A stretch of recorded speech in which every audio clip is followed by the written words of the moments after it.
April is PMD, or Premenstrual Disorder Awareness Month, and to mark this, I'd like to raise awareness specifically of premenstrual dysphoric disorder, or PMDD. PMDD affects 1 in 20 women, and those assigned female at birth, who experience very severe symptoms in the weeks before their period.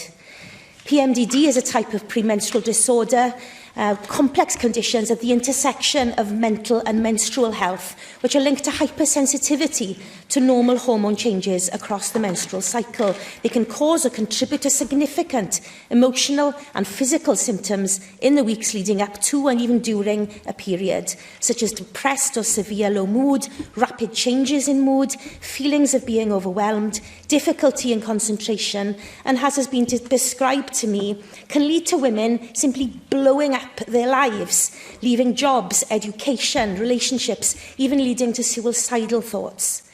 PMDD is sometimes misdiagnosed as depression, anxiety, or bipolar disorder, and this is due to a lack of understanding of the condition. Today, I was glad to sponsor an event in the Senedd to raise awareness about PMDD, supported by the IAPMD and the National Centre for Mental Health and researchers from Cardiff University. And I want to thank many of you for attending.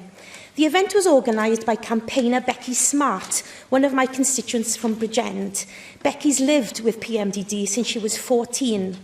She's told me how she had to wait 18 years for diagnosis and treatment, and this is unfortunately the norm in Wales and across the UK.